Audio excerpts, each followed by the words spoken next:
Portugal, there's a YouTube show full of fun facts you need to know. Carl rings the bell and the members show to the GMP Morning Show. Olá Bom Dia ALEGRIA, Munson here with the Good Morning Portugal show, live stream and the podcast. Right, thank you very much, Amy and Greg. Feliz Dia de Independencia a todos. Day of Freedom, Independence Day here in Portugal. Are you celebrating? Did you know? There's only one thing for it, isn't there, when we have the celebration of the Carnation Revolution, the 25 de Abril, 1974, 51 years ago. We'll play our Thirst for Freedom video in just a moment after we've said a few hellos and maybe see how it's looking, how it's being reported in the news. One great recommendation I have for you is to check out Katia Lima on Substack. We often talk about Jorge Branco's Portugal Weekly and the Friday Portugal Decoded update on Substack. To add to that Holy Trinity, I would thoroughly recommend Katia Lima to you, who has published a brilliant, absolutely brilliant summary in her own unique way about the Carnation Revolution. And I'll come back to that in a little while, because there are some great illustrations. It's a wonderful day to learn more Portuguese, learn about the culture. And of course, it's an incredibly important historical event for Portugal, which is being celebrated today, despite concerns to the contrary, that the 3 days of mourning for the passing of Pope Francis, some politicians suggested that the celebrations might be cancelled. And there was an almighty pushback on that. Good morning to you then, the Global Nobles. Lovely to see you here this morning. Thank you for dropping by. Yes, we'd love to have a little chat with you, actually, if only by text, to have it to let you know what's going on with Good Morning Portugal endeavour. Bon dia to you, Sarah, as well. Mike and Karen in Miranda de Corvo. Bon dia, Gumpers, from you. From the coach. Bon dia todos, feliz sexta. How are you going with your European tour or your mini tour? Beautiful morning in Santander, so we're off exploring. What's Santander like? I've only used it as a port. It didn't really stick around. And often when you see a port, it's not showing a city to its best. There's a certain vibe to ports, isn't there? It sounds like Santander might be a lovely place in its own right as well there, Coach. There's some very stylish shops and bars around that we haven't seen in our other stops. Very interesting. We like this place at Santander. So not only a bank and a port, but a lovely place as well. Morning, Mike, from Coach to you, the Bartons. And good morning, Ian. Right back at you with an Enjoy Santander. Mrs. M with a lastly, or is that some Portuguese there? Lastly, I wonder. Coach Turner, 1 year ago, we were in Cascais hoping to join the celebrations, but there weren't any. What you'll tend to find is that the celebrations tend to be more in the left-leaning boroughs, cities, towns, I think. And the more right-leaning celebrations tend to be for November 75, after things settle down a bit, after the fervour of the Carnation Revolution and the opportunity for the communistic lads and lasses to impose their ideological solution to 48 years of dictatorship, which is thoroughly understandable. That it might be a little bit wobbly after 48 years of dictatorship, and all of the ferment of people's ideas and desires and anger possibly as well, all sorts of emotions bubbling under. And they were, of course, expressed in the days after this day 51 years ago. And it's worth remembering, as Nuno Mendes from Winsurance pointed out last night, that it wasn't just done and dusted. He didn't say this exactly, but that was the gist of it. It wasn't just done and dusted on this day 51 years ago. It was a very dramatic turning point. I wasn't there, by the way. I'm making all of this up based on things I've seen and heard, and I hope in some way it's accurate, or at least pointing in the right direction. But it would take until November 75 for things to settle into some sort of order, and obviously it didn't all suddenly fall into place on that day either. But there was a long process that came after the revolutionary zeal and the wonderful. I don't mean to diminish in any way the incredible moment and the incredible zeitgeist, the atmosphere in the country on April the 25th. 1974, 51 years ago. Must have been absolutely incredible on the streets of Portugal. Bon dia from Pam. And last live show, well, for now at least, Mrs. M, let's not get too dramatic about this. How many have you done? Legend, I think about 2.5 million, something like that. That needs a fact check. Bon dia todos from Bob. See you, Bob, on Monday for recording. That's how it's going to roll. We're going to be recording with all the guests you know and love, and the videos will be uploaded thereafter, taking a break from the live streaming, however. So make the most of it today. Bom dia a todos. Sim, parabéns, povo português, por este dia da liberdade. Very good, Bob. Bom dia, Campos. Feliz sexta a todos. O nosso GMP, a live stream final. Como é o vosso dia? I'll see you on Monday, James. I know we haven't had a chat yet to really let you know what's going on, but I'll see you at the usual time on Monday for an off-air recording. They've cancelled the children's activities for the 25th of April, bouncy castles, etc., but everything else is going ahead. Seems unfair. Yeah, poor kids. It's funny, isn't it? Kids might ask, why are we celebrating 25th of April? It doesn't matter. It's a bouncy castle. I don't get it. Red flowers, blah. But not this year. Okay. Yes, legend and grateful. Well, cheers, Bob. Bon dia, Mel. Great to chat with you yesterday. Last year on Liberdad was crazy. Yes, in the capital, of course. Yeah. People were partying like it was not 1999, but 1974. Last year, I was in the Lumen show for the 50th anniversary of the revolution. A great memory made there. That's fantastic, Pam. So let's roll that VT, shall we? And this is something, I don't know, I must have made this about 5 years ago. Absolutely love this. This is those incredible words that really, I don't know, went through to the core of me when I heard them for the first time, because the thirst for freedom overcame all fears. And I think the wonderful thing about Freedom Day, Liberdad, the idea of overthrowing tyranny and dictatorship, is it's just so relatable, isn't it? And it's just such a concept. Yeah, that's the interesting thing, isn't it? It is a concept because we weren't there 51 years ago. But however, we can relate to it nonetheless, can't we? This idea of being free. Do you feel free today? That's the big question. Let's open up your lug holes and your heart and let this in. See what you make of this.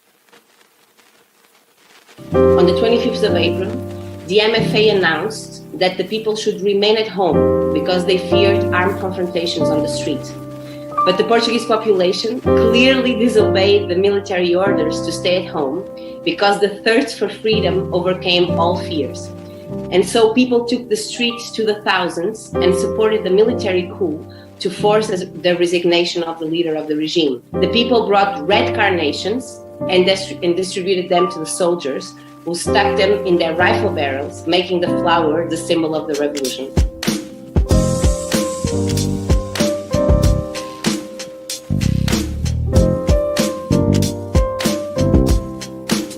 The revolutionary process of 74 and 75 was one of the liveliest experiences in Portuguese history. In 19 months, there were 2 failed coups, 6 provisional governments, the process of independence of the colonies, several mass strike waves, demonstrations, occupations of thousands of houses, a profound agricultural reform, occupations of land, the creation of workers' cooperatives, workers' councils, trade unions, neighborhood commissions, self-managed factories, businesses, offices, newspapers, and radios.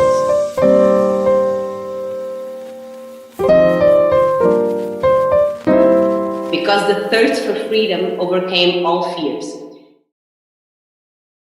Still very moving, I think. The thirst for freedom overcame all fears. And that is Catarina Principe, I believe, if I remember correctly. Just make sure that's right there.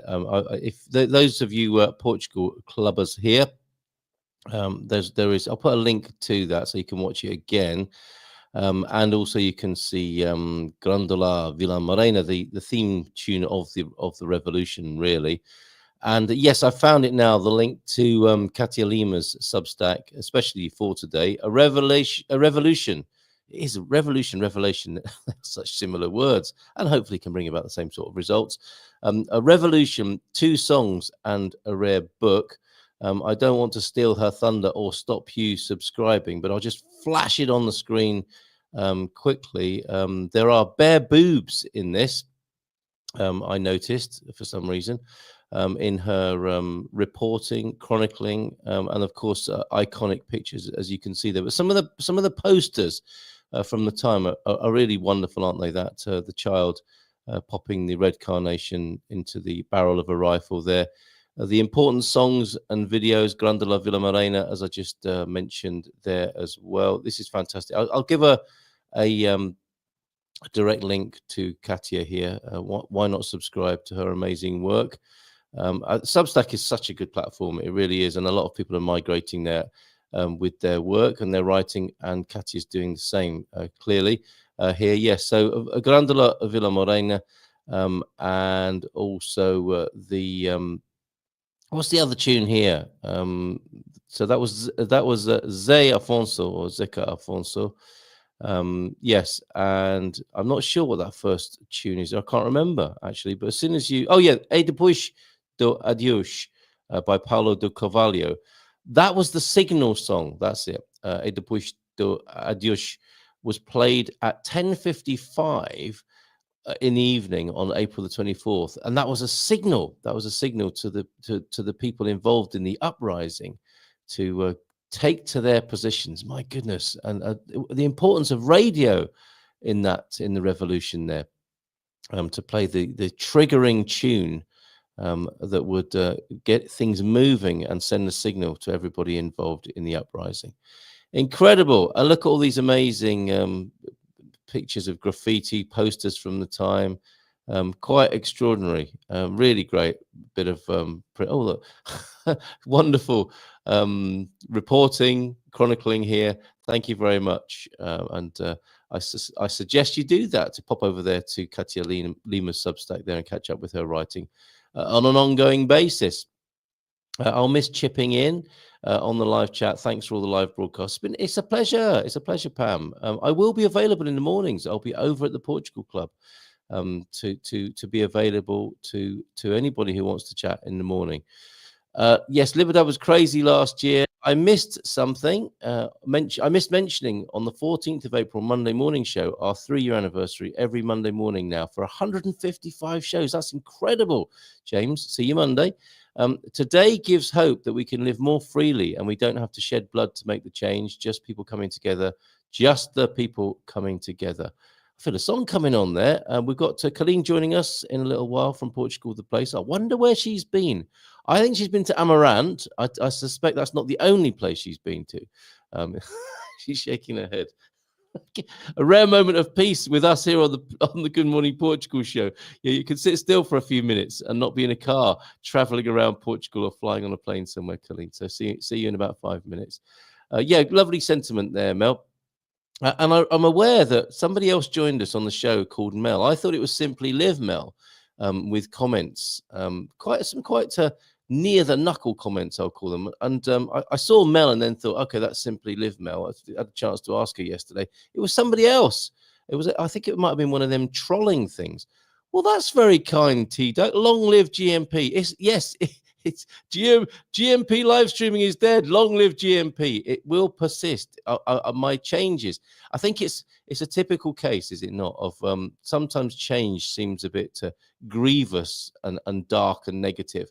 And I hope, bear with me, I think this is going to be a great change for our community and the work that I've been doing for the last 5 years in earnest. Sorry, Ernest.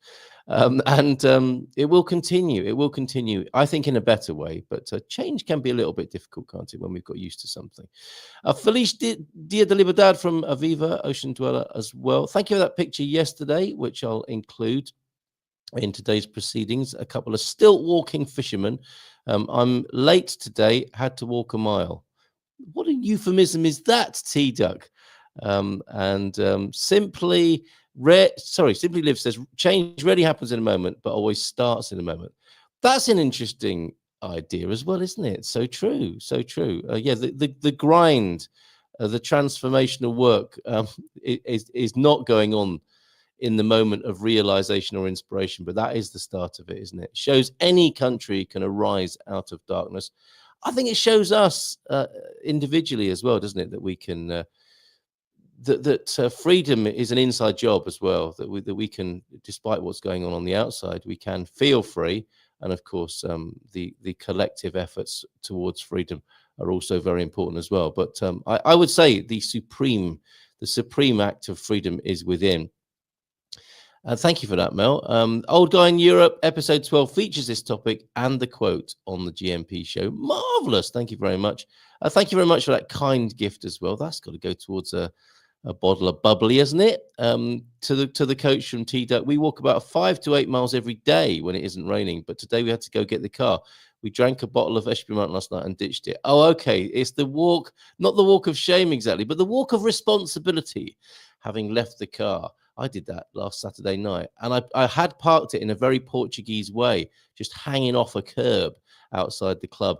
I just sound so rock and roll, don't I? Ditching my car outside the club last Saturday night, and I had to go and get it on Sunday because it suddenly occurred to me there might be an Easter parade, and my car might get towed if it was in the way. I did leave it open in a Portuguese way as well, so that if anyone needed to get in and release the handbrake, they could. I'm not sure you can do that on all modern cars. You'd have to leave the key in it as well, wouldn't you, these days? My old jalopy is available for others to get in and move around. Long may that continue. Coach approves of the approach of walking back to the car, especially the bubbly part. Bon Dia ALEGRIA from Pete as well. So should I prep my bird? What? Should I prep my bird for Monday? Yes, definitely. Yeah, that's American English, not British. Yeah. Yeah, baby. Definitely prep your bird. Bon Dia Car and gang from Jackie as well. Beautiful here, says Pete. How's the weather on the water, Jackie? Yeah, the weather's really improving here in Portugal, isn't it? Hard to believe I was listening to you 4 years ago while I was working at UPS in California. You and Mrs. Emma Gray. Thank you for that. I think that's Greg. And it's so nice to think that I was the soundtrack in a UPS truck as Greg was making his way around the... this is how I have it in my mind. I don't know if it was actually like this, Greg, but you're making your way around the suburbs of California in your lovely UPS shorts. Is that also the uniform in the United States for the UPS personnel? I've noticed that in the UK. I used to be a postman myself, loved wearing shorts, even in winter. I met up in person with a few chat clubbers yesterday in San Martino. Excellent. Sounds like fun. Pamela, says Peter as well. Right, excellent. So yeah, we're celebrating Freedom Day today, 25th of April here in Portugal. Thank you for all your greetings and kind words in the chat. Let's pop over to Alcobaça, shall we, and have a chat with Colleen Shellwater from Portugal, the place. So I'm sure we may want to talk and continue to celebrate this Freedom Day here in Portugal. Let's give her a nice big round of applause and bring her onto the screen. Olá Bom Dia, tudo bem? Yeah, Bom Dia. How are you doing, Carl? How's the morning going? It's going very well. Excellent, thank you. Yeah, really. I mean, I think since we last spoke, I think we were probably under a couple of feet of rainfall, weren't we, from the winter? And things have definitely changed for the better, which I'm delighted. It was an absolutely Portuguese experience. I was out with some Portuguese folks looking at land yesterday, and it was warm and hot, and they were like, "Oh, it's so hot. This is just awful. How can we handle this?" It was 24 hours since we had the rain. Yeah, well, I'm guilty of that as well. It won't be long until I'm complaining about how it's too hot. But I was not complaining. I was very, very happy to be out in the sunshine. This skin doesn't do well, so it has to have a hat and shade because I will turn into a tomato. But other than that, I love it. Turn into a tomato. That's hilarious. I have to wear a hat as well. My favorite place, I think, is in the shade. In a high temperature, and this is probably something you say to people who are scouting Portugal. You know, one of the key questions is: do you want to spend your time cooling down, or do you want to spend your time warming up? And yes. I'm one of those people that I would rather spend my time cooling down. I think, especially this winter, definitely proved that interminable damp and cold. It's hard to escape that, isn't it? It just seems easier to me to escape the blazing sun than it is the damp. You absolutely. We just had a deck finished on our home, so we are able to. We had our first meal outside of 2025 on our deck. We used a company called Rustic Planet. If anybody is interested in having woodwork done outside, they were fantastic. They're right here on the Silver Coast. I gave them a little plug because they did an awesome job and were very patient when our dog Aladdin was taking his tools and running around the yard with them and hiding them in the yard. So Oh, Aladdin, he's Yeah. making himself at home then. So Yes. what was his favorite tool? You know, the little discs for sanders, the little flat discs that you Oh, attach. yes. He liked those, did he? Loved those, and our gardener found them. So the guy was building on Friday, and on Monday the gardener comes. Monday there's this little pile of work tools of the deck persons on our front porch because as he was going around the yard, he found all of Aladdin's hidey places. So. Aw. He was very patient and loving to our dog, even though he kept running around with all of that. So. Amazing, amazing. They probably smell really good, don't they? The sanded wood. Yes, I thought you were talking about the dog for a second. I was like, well, it depends. Not always, right? Not always, right? Not always, but no, Right. you're totally right. The deck smells amazing right now, and Yes. it's just I can't wait to get it ready and then use it as my inspiration. That the weather will. I saw Pamela's comments, and she's right. Next week, a little rain coming back, but we're moving towards less rain, more sun. But it's okay. It's okay, isn't it? A little bit of, en abril, aguas mil. We expect it at this time. It's just that we've had so much of it already. Yeah, a few showers, no problem. It's very, very seasonal and correct. Exactly. So you watch out for that next week. Thanks for the weather forecast there, Pam, and the reminder. Exactly. Keep and us this real. reminder as well to keep our feet on the soggy ground. Smash that like button, says T-Duck there. And James, I first discovered GMP in April 21, just 6 months prior to moving here, and have seen all but maybe 6 shows. Wow, that's amazing. Keep watching the shows. The shows are not stopping. The content will be recorded and released, uploaded. So the content will continue, and there will be ways of staying in touch. GMP was our lifeline to everything we needed to get here. Absolutely. And our new orientation is resources for the rest of your life in Portugal. So fear not. It's not unlike yourself there, Colleen, helping people move here and then supporting them once they've got here. What have you been up to in that endeavor in the last little while since I last saw you? Well, I've been everywhere. As you mentioned, we've been all over the country. I was spending some time in one of my favorite parts up around Amarante and up in the upper Villarreal Douro area, helping some folks find a couple of folks. Actually, we had 3 different parties I was up virtual scouting for. So I was working on 3 different folks at the same time, looking for a forever home, a home that they could use to come and visit Portugal, and then a family that's really excited about settling in the Amarante area, actually in the city itself. So I really hadn't had a chance to spend, I'd been through Amarante, but hadn't really spent any time, stopping there. And this time I had a week in the city itself and then traveling out from there. And I have to say, it's probably moved up into my top 5 cities in Portugal. Really? Yeah. Tell us more. Tell us more. I mean, it is highly regarded. And I think it's one of those places that people don't necessarily go to, but once they have, it has that same appeal and attraction for people, right? Absolutely. You know what it was is it has a great center. I love a city that has a good sense of design and build, like Alcobaça. It had a grounded center, which I love.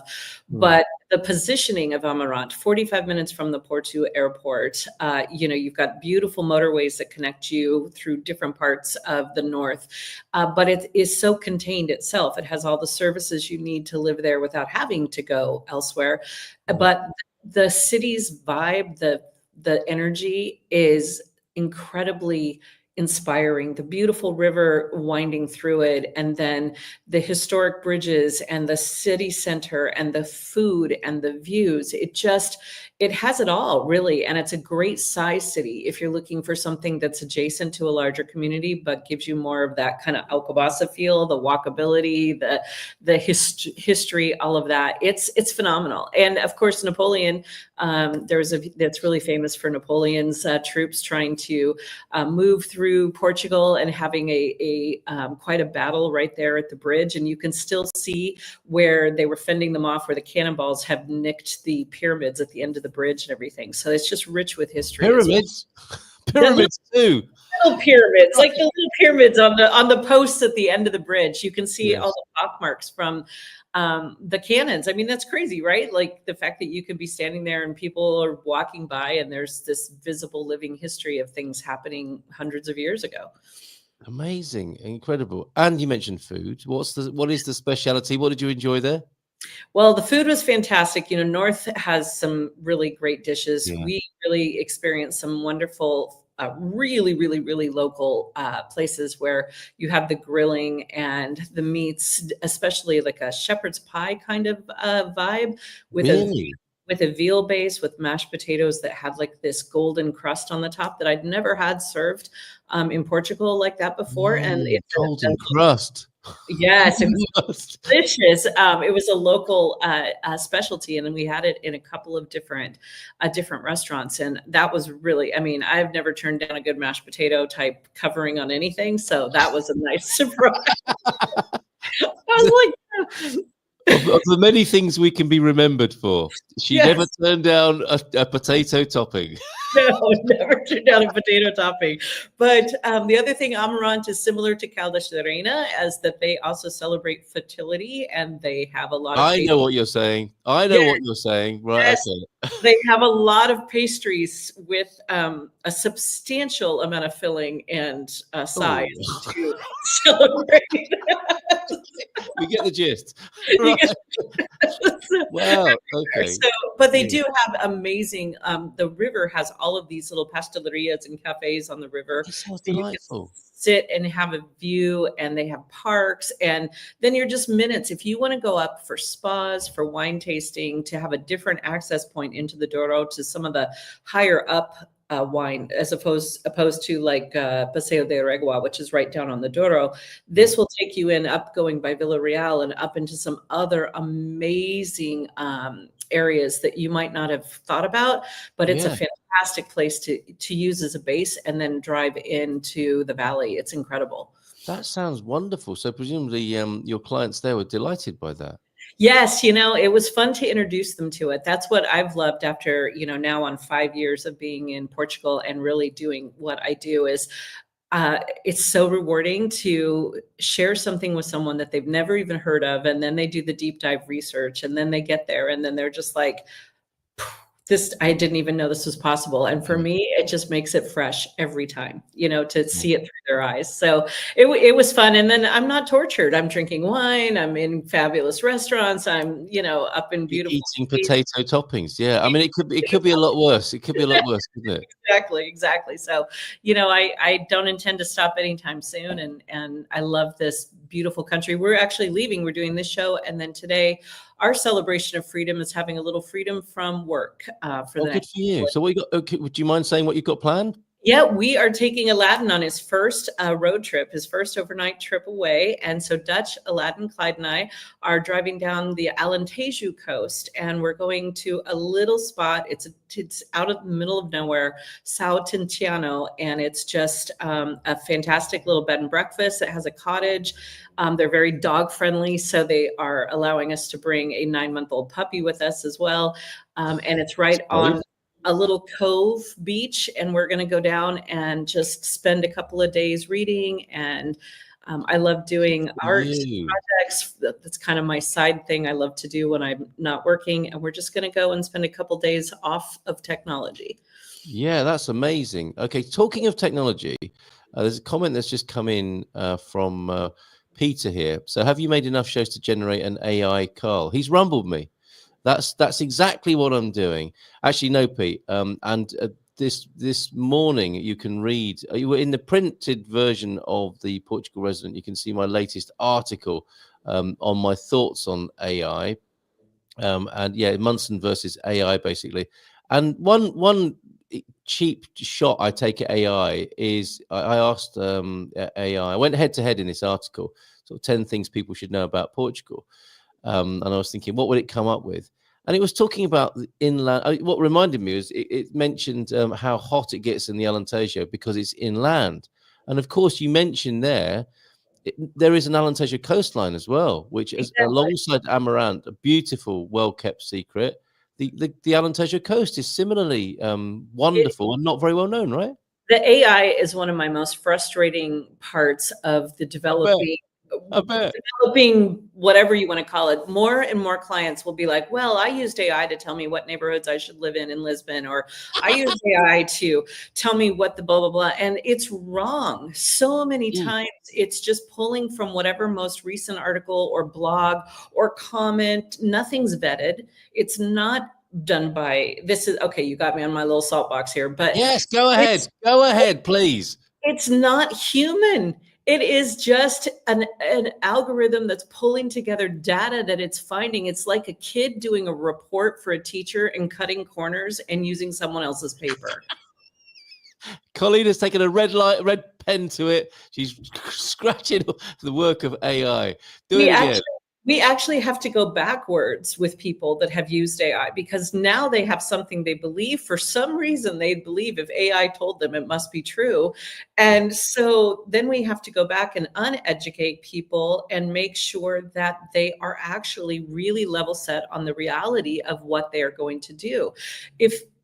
I get it time and time again, it'll say something like, oh, Lisbon is a destination, like it's this form word kind of thing. And they'll send me the AI and be like, AI told me to do this. And I'm like, so if AI told you to jump off a cliff, it's what our parents would say, isn't it? Exactly right. If AI said jump off a cliff, would you do it? Exactly. Like, what is what is it that makes people feel so confident in their Googling or whatever using AI, and questioning the human being that is physically experiencing what they need, or they've paid as the expert to be the one delivering them confidence in the space they want to consider. And I don't mean just traveling to Portugal. I literally mean anything. Like if I AI my like I have a sore arm, AI, why is my arm sore? You need it amputated. Am I going to go to the doctor and be like, thanks, AI, amputate my arm? Like, it's just, there are some interesting things. I love using AI. I will tell you where I use AI. And this is important. You'll never see Portugal the place with an AI Colleen bot. It's never going to happen. But if I go to a house now and I go into a vacant house, I take a picture and I tell ChatGPT to decorate the house with furniture for a living room. And it'll make a picture that will place furniture in that photo. And then I can send the photo saying, here's a version of what it would look like furnished. Here it is vacant. And that's fantastic. I do like that because it gives people that maybe can't envision something, it gives them something to look at.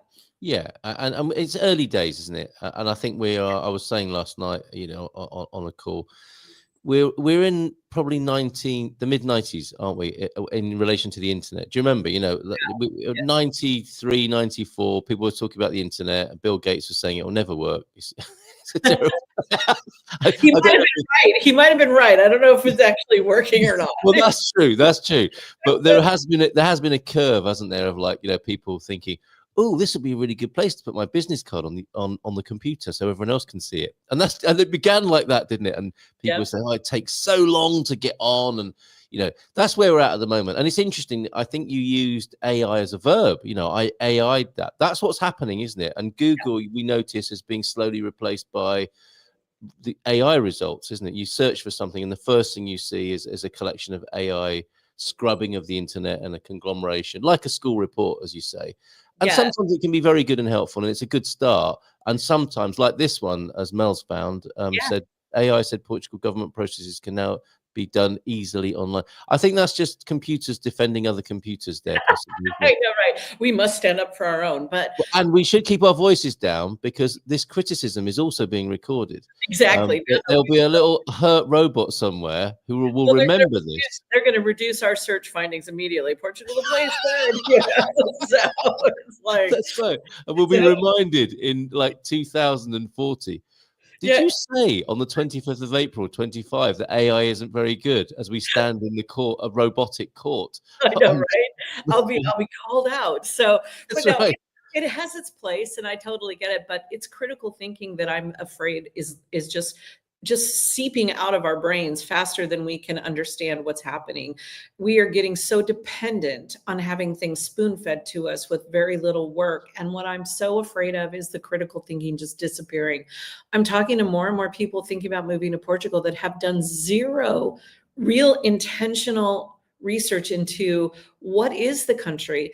Why are they the way they are? I've told everyone this week that we're off on holiday today on the 25th, that it's Freedom Day and that it's, celebrating this and the Carnation Revolution. They have no idea. These are people that are physically moving to Portugal, and they have not taken a moment to research recent history. I don't expect people to know 700 years ago such and such happened. I'm just saying, in the last 50 years, maybe check and see what's been going on in the place you intend to move to. Like, it's just crazy to me that AI reading things and just taking the top headlines is enough for people to make an entire change to their life and move to a foreign country. It's very unnerving sometimes for me to see. I haven't seen it like that, and you obviously have, and will be seeing probably more of that, won't you, until things settle down and it gets a little bit of a more of a richer experience.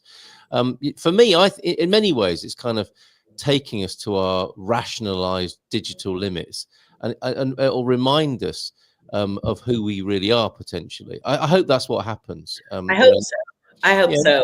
Yeah, this definitely got a little heavier than we normally talk about, but I do think interesting subject though. I think on Freedom Day, and I just want to say this because, of course, we have so many, most of our clients are American, and right now there's just definitely a vibe and energy that we're working through. There's so many parts of staying free, but you have to be a participant. You have to stay educated. You have to be present, because if you look at history, it's not just the bad players on the stage, the big names. It's the people that just decided to just let it happen. It wasn't going to affect me. It's not important to me. It's never going to be something I have to worry about. And then through small little steps that you don't really notice if you're not paying attention, your life and everyone around you will be impacted forever. And so for me, celebrating freedom in Portugal is acknowledging that they made a big thing, right? They did a big thing. They changed with a peaceful revolution. But they also all started to take small steps to repair the hurt, to repair the trauma, and to make their country better for future generations. And that's the responsibility we have in this world today, is to realize it might not be impacting me today on this stage here where I am, but what is it going to impact for future generations? We don't know yet. Right. And I feel like Portugal is a great example of people that took the time, made the effort to create a better place, a safer place, and a freer place for people they didn't even know yet. Yeah, interesting. And I would add to that. Thank you, Colleen. Do you feel free? Because that's probably the question. They didn't have to ask that, did they? They didn't feel free, and they did something about it. And it's a really interesting question to ask ourselves. And I do think it's essentially it is an inside job. Do you have a sense of freedom? That begins inside, doesn't it? And then that will affect what you do in the outside world and how you behave. But it is worth asking the question. It brings us back to AI, doesn't it? And whether something is a cold concept or if it's a real, delicious and juicy, lived and experienced thing. And that's basically what I'm saying in this article is like, digital AI is the prose of life, isn't it? And where's the poetry? Where's the juice? Where's the visceral experience? A gorgeous, delightful, real experience, tangible experience of life. And we have to make that real for ourselves and each other, I think. I think it's so true. I think everything that you're saying is it's all intertwined, and there's lots of comments, and people have had tons of articles about the fact that the people that have the money and the influence and the power love to create situations where they're like, look at this, and while everyone's over here, they're doing this on this side, and distraction and all of that. It's so easy now with our social media access and the way that news is spoon fed to us and creating insecurity and information to keep us busy, to keep us crazy while things are just happening faster than anyone can put a stop to it. And that goes with technology, that goes with, currency, that goes with investments, that goes with freedoms of individuals. There's so many different things that can be happening because we're just being swallowed up and by all this we're trying to sort out. And I do feel that we are, your phrase that we're technology, I think at our max, and it's affecting people's quality of life.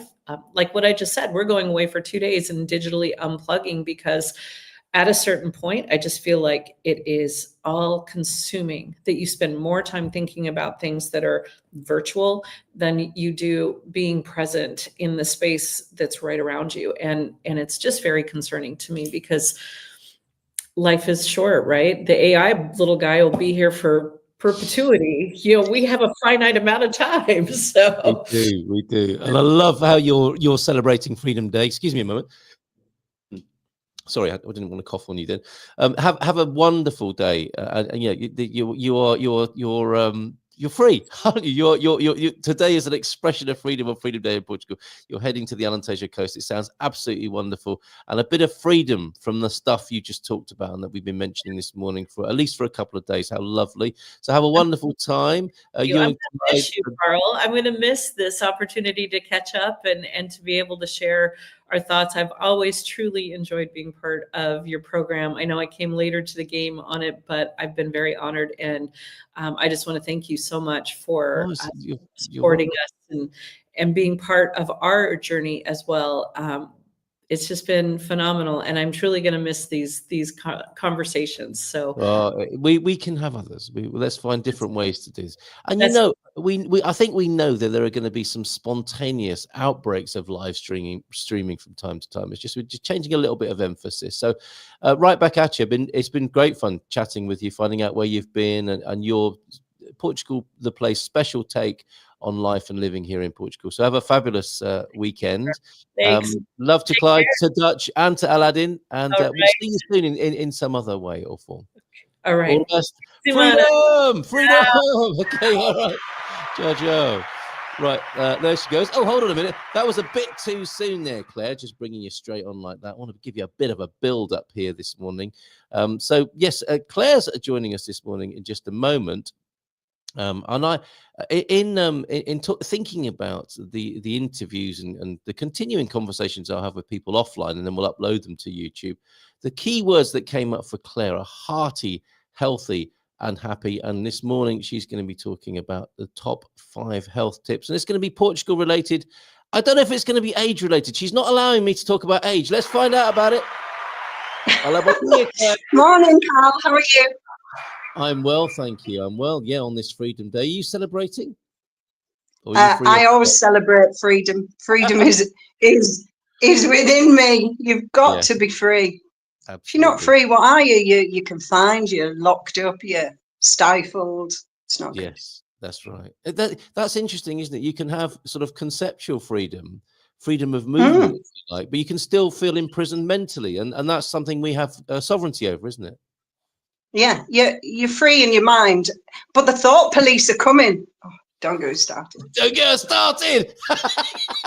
Don't get me started about thought police. Right. Okay.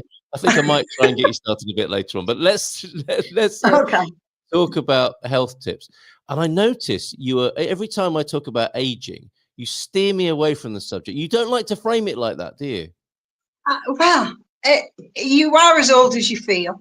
Or as my dad used to say, as old as the woman he was feeling. Well, hey. You know? He was a terror. His girlfriends were younger than me. So he felt youth through them, I believe. But he obviously felt very young. Find a toy boy, don't I? Well, maybe. I don't know. Is that one of your tips then this morning? No, absolutely not. No. What did flash through your head clearly there? All right. No, fair enough. I take your point. I take your point. You know, if we preoccupy ourselves with aging and like all these thoughts of like, again, it's a matter of freedom, isn't it? Are we a slave and a prisoner to our ideas? And some of those ideas aren't helpful, are they, around aging? You're like, it never comes alone. And when you get to this age, this is going to happen and that's going to fall off and everything. You don't have to be quite conditioned as that, do you? Yeah, years ago, our grandmas got old before their time, and I don't know why. I think they were conditioned, as you said, in their mind. They thought getting older equated wearing sensible shoes and dressing in a certain way, and not living life joyously. I live life joyously and aim to work hard and play hard, you know. Yeah. And age is a number, and I'm not my number. I'm 18 in here, and in here I'm 18. My body might show signs of wear and tear, but I'm still 18, Carl, and I will be forever. My dad had a sign on his wall, and it said "recycled teenager." Very good. Yeah, I like that. And I think I showed a meme the other day of I think it was a 50-year-old, you know, when we were kids, and a 50-year-old now, and they're very different people, aren't they? Absolutely. They were conditioned years ago to sit in a corner and go and knit, you know, and it's not how it is. Right. Okay. It's not how it is. It's not how it should be. Well, that's go interesting. Knit a cardigan, a woolly hat, a scarf. There's nothing wrong with a cardigan. Come on, some of these things we should. No, there isn't. I agree, but I do not want to knit one. I'm sorry. I'm not at the age yet to put my slippers on and sit down.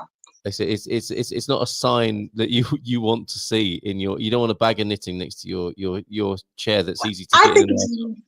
I think it's wonderful. I think it's wonderful that people knit, and that we need knits. We need knitted things, but I can't knit, which is sad. I would love to learn to knit, but I'm not going to spend my time knitting.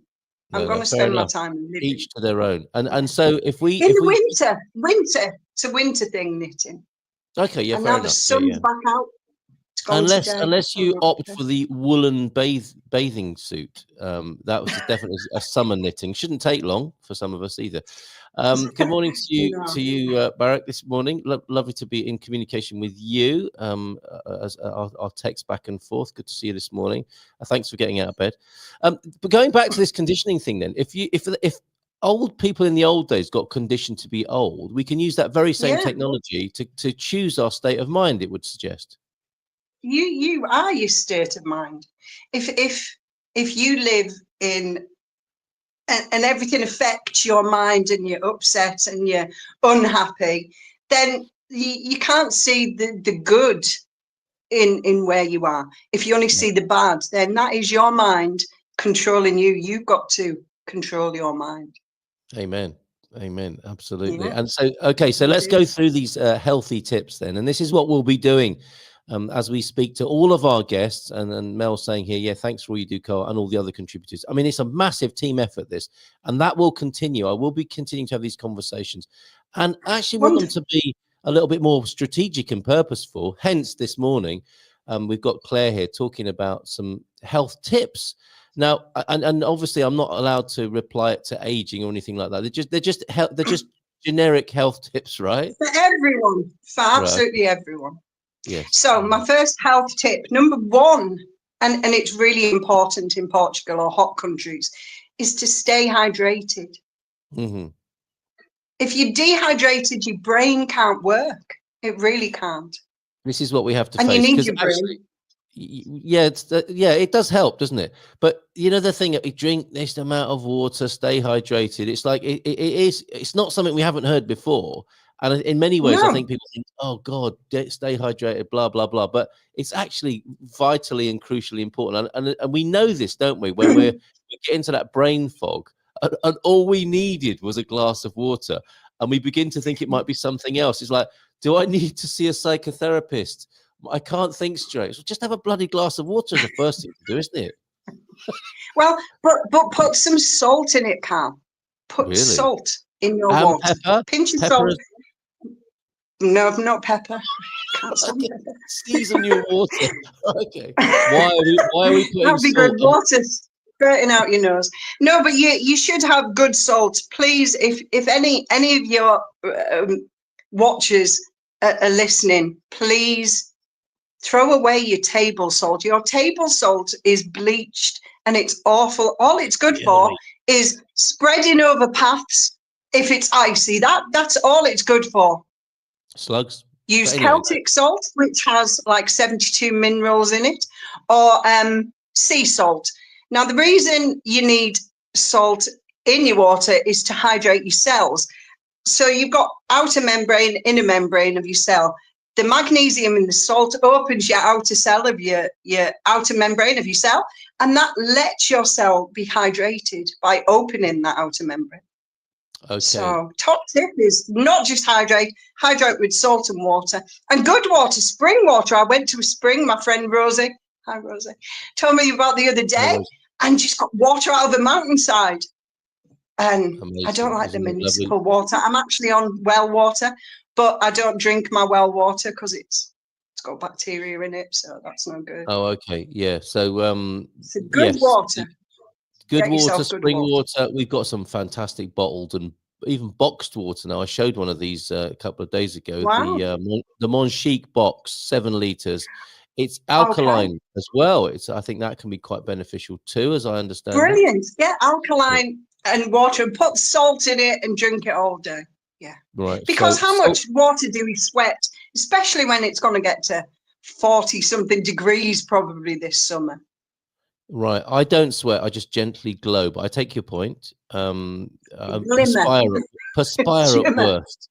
Right. Okay. So drink water, add a pinch of salt, and some decent quality salt. And we've got some good salt here in Portugal, haven't we? Let's face it. You do. You do. I've seen the salt flats on the way to Figueira de Foz. There's some wonderful salt. Same at Rio Maior. We just down the road from here. You drive through there, and it's the Salinas, and there's a great chicken shop there as well, which they no doubt use some of the salt. And you think, hold on a minute, how did all this salt get here? We're miles from the coast, and obviously it's ancient salt mining sites. They're salt Isn't it flats. brilliant? It is. So you're very lucky, and we've got all the sort of sea salt as well. Good water. Are people agreeing with you here? And at least, is this one of yours? 5,000 EUs of vitamin D3 daily. Is that something you recommend as well? Well, if you're short on it, take vitamins. But there's lots of vitamins and there's lots of minerals in the salt, so you're getting a lot of them. And the best way to get your vitamins is from food, really. Yeah, whole food. You'd think so, wouldn't you? And you make a good point. If you're short on it, there's no point flushing things down the proverbial, is there? If you don't need it. So how do you find out? I mean, do you recommend these analysis laboratories? We've got a lot of them in Portugal. Do you ever get yourself tested for nutrients? I don't know if you can get your blood tested. I remember, this is crazy, but my dog Millie, she was sick when we got here to Portugal a couple of weeks in, and we took her to the local vet. They drew blood, and we got back this blood analysis, which is better than any doctor I've ever seen do for a human. I know they do it in America, but they charge you a fortune for it. So they told us what everything was in the blood, what she was missing, and I was like, I've never had that. I've never had a better checkup than my lovely dog. Could you not take me to your? Could you take me to your vet and get my blood checked, for example, or just put some of your own in the test tube? Stick your arm out, get it tested, then you know what's going on. But I think with aging, talking about aging, women do tend to go down in estrogen and progesterone, and they sort of need that.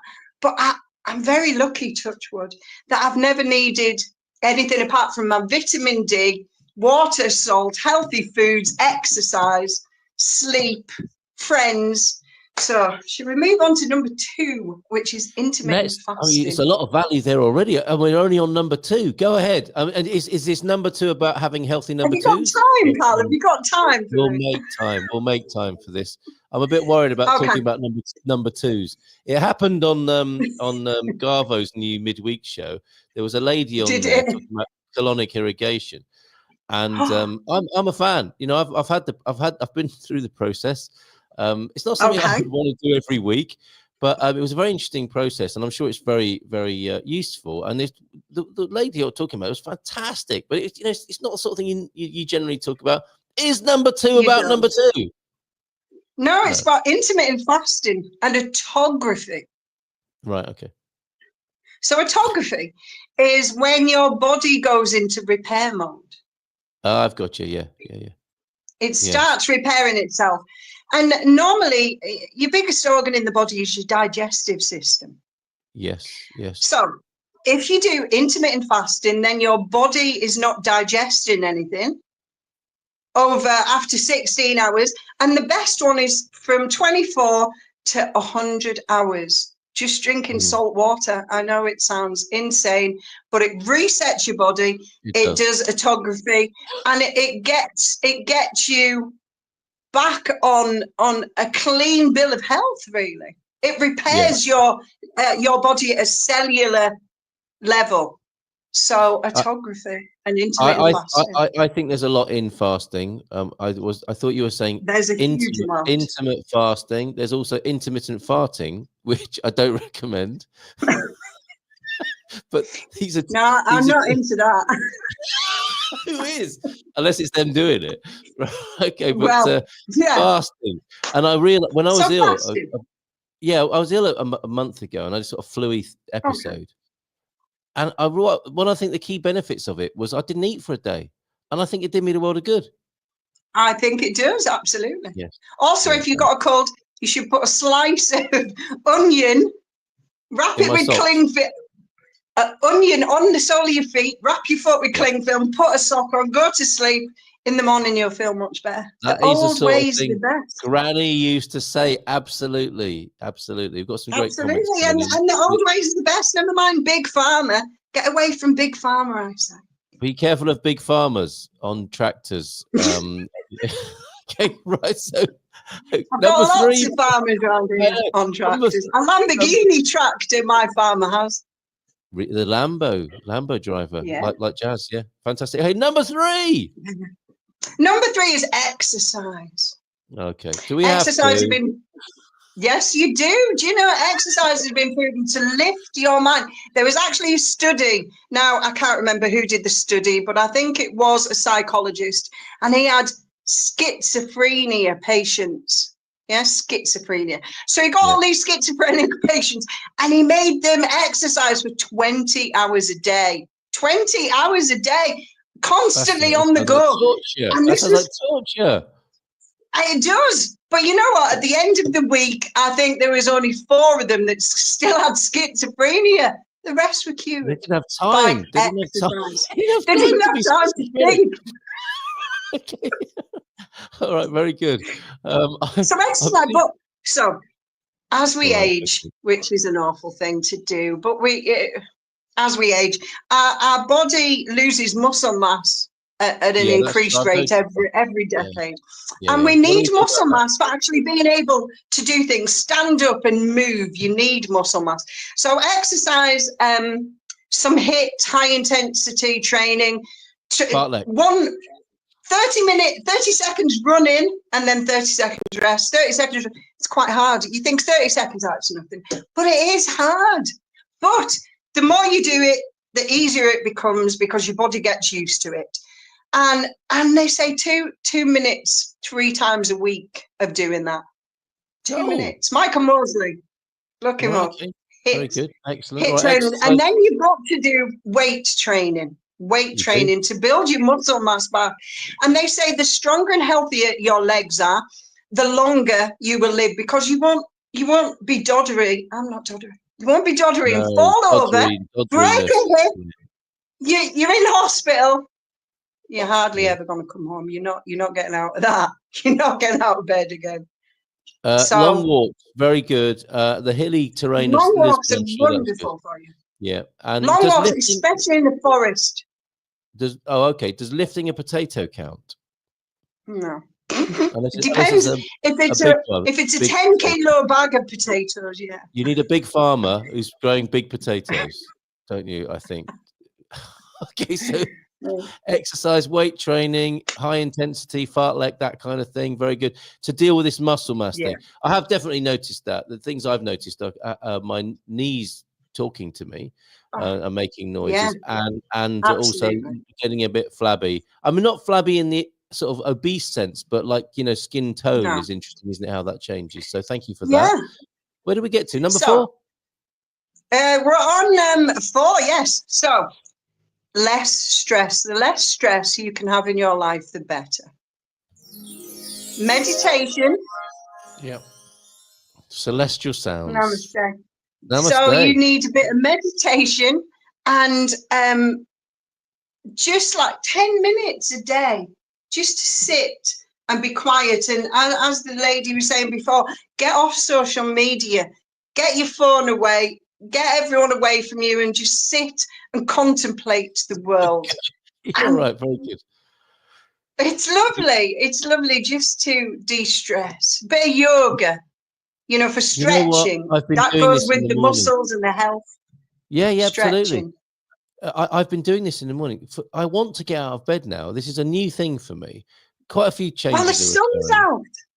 Well, it's not just that, but I do get up. I'm on my own in the morning. I'll get up out of bed, and I just sit and have a cup of tea and contemplate. I'm a fairly good meditator and quite a still person anyway, but I've never really wanted to get out of bed so early before. Now I do. And then I have a little converse with people who I want to speak to in the mornings, and it's really lovely to start in that gentle way. And I've also learned about the hypnagogic and hypnopompic states, how we can program ourselves as soon as we wake up, and we're in the space between sleep and awakeness. That's the time to not panic yourself with worldly issues. That's the time to program your mind, isn't it, with beautiful thoughts and feelings, and it really changes things. Yeah, absolutely. Right, sorry, I'm chipping in here and I love it. Walking across your list. Was that 4 or 3? Okay, so that was 4. Now we're into, I've got 6 actually. I went overboard. Sorry. So your top 5 strict instructions is actually 6. Okay, carry on. Oh, more is more. I love more. Yes. More is more. I don't know. I'm wobbling between. I think we should go with sleep. Yeah, sleep. True. Yeah. Sleep is a must. Your circadian rhythm. So as you said, on the morning you should open your eyes and you should get to daylight as soon as you can. So it resets your circadian rhythm, so it knows that it's time to wake up. And on a night you should look at the darkness, embrace the darkness, and then your body knows that you're about to go to sleep. Yes, it's the waking sleeping, and you should get rid of your social media an hour before sleep. And you should meditate a little bit and just reflect on the day, but only the good stuff. I recommend. I listen to audiobooks. Okay, but not getting into a fight with somebody of a opposite political persuasion just before you go to sleep. No, I did that yesterday. Right. Take down your picture of Klaus Schwab over your shrine. Those sort of things are not good before bedtime, are they? He's gone, hasn't he? He's gone. But some other muppet will take his place, won't they? Right. I'm sure some other person has been not voted in. Go there. Let's not go to the dark side. No. But I'm a natural. I've been doing what you said. When I walk the dogs late at night, I'm looking up into the starry sky at the moment, and it's beautiful. If you can connect your heart with it, it's incredible. Absolutely incredible. Do you know what? This morning as well, we've got peace lilies in the garden. I harvested one of those. Took it up to Mrs. M. The gentle start is just so lovely, isn't it? It's so lovely to have the gentle start and inflict that upon yourself rather than the stress. And to be fair, it's a bit easier for a few people because they're retired now. They're not in that horrible routine of yanking themselves out of bed in the mornings and getting on a commute and everything. So we've got a good start. I'm really glad that I'm not on the commute. And sorry, I'm just switching my other phone off. No worries. Digital detox. So number six is and finally friends. Yes. Have good friends. My life without friends would have been so much different. The people who haven't got friends, women are more prone to have more good friends, and I think. Because we're very good at opening up and being honest with each other and seeing the real naked person underneath and helping each other. We want the best for each other, women. I think men are more competitive. I've got this, I've got that, and women are just like, I don't care what you've got, just be my friend. Men do like to see the naked person underneath, but probably not each other. I suspect. I don't know if you ever played rugby. No, I haven't. But I get your point. I do get the stories I've heard. The stories I've heard. They do get to see the naked person underneath quite a lot, don't they? And beer is involved. And So we'll get back to friends. I think being able to share your troubles and getting advice. Oh my God, my friends are so good at advice. And good advice.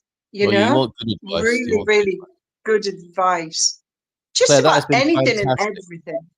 All right, so we will do this again, and I look forward to your next list. I don't know if it might be the happiness list. This was the health list, wasn't it? So okay, you want a happiness list? Okay, it's up to you. You choose, but I'm loving it. I'm loving it where this is going, and that was really helpful and fun as well. We got a load of random comments. AI did. We were talking about AI, weren't we? AI did help me repair my diesel heating boiler when I couldn't find a repair tech for a 30-year-old boiler unit. Obsolete enough, nobody would waste their time on it except AI and me, which could be the title of your biography, or at least a chapter, AI and me. And then you've got the boiler working. So great application of AI there. That's wonderful. Credit where it's due. It always surprises me when people are caught out by public holidays, no awareness of the country they live in. To be fair, Pam, there are some extra sort of items in the bagging area, aren't there? Like, might be there might be a national holiday, there might be a regional holiday, there might be a village holiday as well. But I get your point. Sprinkle some AI on potatoes. Serving suggestion here. They will sell faster and the lights blink like a Christmas tree. Thank you, Roy, for being here. Solar Life and Bob, may I recommend a morning soundtrack for us? Tractor Time by Daryl Worley, featuring Chris Jansen and Jansen Moore. I'm looking forward for my time. Oh, on a tractor, presumably. Thank you for that playlist suggestion. And commies and socialists use that as an excuse to rally the people and break everything. Going back to Freedom Day. And I mean everything, good stuff, bad stuff, pretty much anything. Yeah, and it did take a little while, didn't it, for order to be, or the pendulum to swing back the other way. And I think November of November of 1975 is seen as that moment, notably. Empadao is like shepherd's pie, in case you were excited by Colleen's food talk earlier on. Her sexy food talk, anything topped with potatoes, she's up for it. Also wear good shoes. I like Hocus for knees. Great for knees. Thank you for that. And say the words manual labor as exercise and the Brits will run away, especially the English. Wow, okay. A little insight into the English psyche there from Rui. Thank you, everybody. Last live stream for a little while. For the foreseeable, and thank you, Claire, for being here. Any final words? You're welcome. Thank you. Oh, not at all. Not at all. Okay, it's the DNA, the difference between men and women's friendships. Men evolved to hunt and defend. Women evolved to help the children survive. So women socialized raising children, and men coordinated the physical survival of the family. Mostly, let's go out hunting, guys, and bond. Right. Claire, I want to go out hunting. No, sorry, you've got to stay. You've got to go and stay and. No, let me hunt. I'm good with the gun. All right. Wow. Okay. I didn't expect those to be the last words on my live stream, but thank you very much. Thank you very much for that. Have a lovely day, pal. You too. Happy Freedom Day, everybody. Let's go back to this wonderful sentiment, because the thirst for freedom overcame all fears. See you soon in a different shape and form. Ciao. And on the 25th of April, the MFA announced that the people should remain at home because they feared armed confrontations on the street. But the Portuguese population clearly disobeyed the military orders to stay at home because the thirst for freedom overcame all fears. And so people took the streets to the thousands and supported the military coup to force the resignation of the leader of the regime. The people brought red carnations and distributed them to the soldiers, who stuck them in their rifle barrels, making the flower the symbol of the revolution.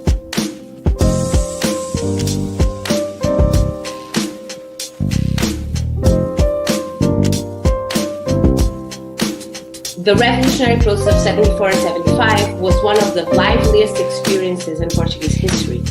In 19 months, there were 2 failed coups, 6 provisional governments, the process of independence of the colonies, several mass strike waves, demonstrations, occupations of thousands of houses, a profound agricultural reform, occupations of land, the creation of workers' cooperatives, workers' councils, trade unions, neighborhood commissions, self-managed factories, businesses, offices, newspapers, and radios.